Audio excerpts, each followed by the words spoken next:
Este problema tenemos un brazo de una grúa y se nos da la imagen con la configuración y se nos está pidiendo calcular la tensión del cable, esta tensión T, pero se nos dice que en el pasador no hay fricción. Por lo tanto, si no hay fricción en el pasador, quiere decir que esta tensión es la misma que la horizontal que se encuentra aquí sobre la polea B.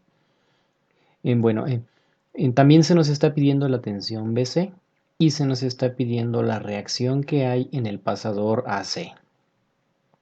Entonces, bueno, este problema lo tenemos que plantear por partes porque es un conjunto de piezas y las ecuaciones en estáticas fueron diseñadas para cuerpos rígidos en particular. Entonces las vamos a aplicar cuerpo por cuerpo. Entonces, primero podremos calcular la tensión T a partir de la polea. Entonces, solamente considerando a la polea, nosotros podemos ver es su diagrama de cuerpo libre. La polea nada más está sintiendo la fuerza del peso de 5 kN y la tensión T y está apoyada en el punto B, de modo que ese es su origen.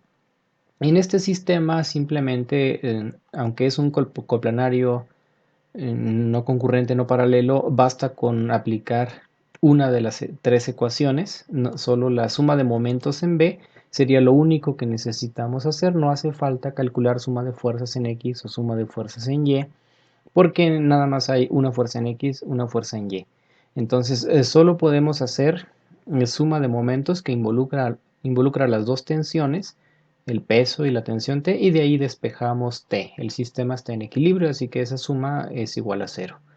Después, como siguiente paso, para calcular la otra tensión, BC y el pasador A, primero tengo que ver que esta línea tiene aquí un ángulo de inclinación. Yo le voy a llamar teta a este ángulo y se me forma aquí un triángulo rectángulo donde la base o la horizontal es de 5 metros, mientras que la vertical sería la suma de esto, que es 1.6 metros. Entonces, este es el triángulo que yo tengo con un ángulo teta para la tensión BC. Y esto pues simplemente me sirve para que yo saque el ángulo usando la función seno o tangente. Bueno, aquí puedo aplicar directamente la tangente porque tengo el cateto opuesto y el cateto adyacente. Una vez que ya tengo este ángulo, ahora dibujamos el diagrama, pero nada más del brazo, de la parte AB, únicamente esta pieza y las fuerzas que están sujetas a esa pieza. Este brazo no se va a dar cuenta de que hay una polea, él va a sentir nada más una tensión para abajo en el punto B, más no en la polea. Él va a sentir que esos 5 kN están aplicados sobre el punto B, va a sentir la tensión, esta aquí, la que está aquí arriba, pero la va a sentir a lo largo de su propio eje. Las fuerzas que hay en una polea se manifiestan en el centro cuando hablamos de otro cuerpo rígido, entonces mi cuerpo rígido va a tener esas dos tensiones de la polea como si estuvieran en el centro, va a sentir la tensión BC y va a sentir las reacciones que hay en el punto A, una horizontal y una vertical, porque bueno, es un pasador, debe tener esas dos tensiones.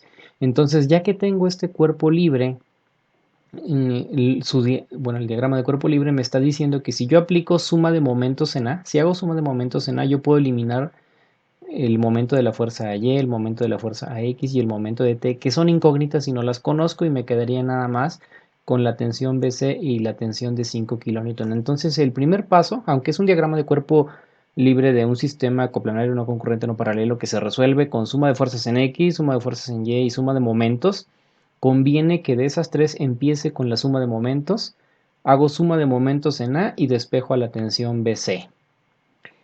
Como siguiente paso, hago la suma de fuerzas en X para despejar a la tensión, a la fuerza AX, a la reacción AX, porque ya tengo la tensión BC. Y ya tengo también a la tensión T.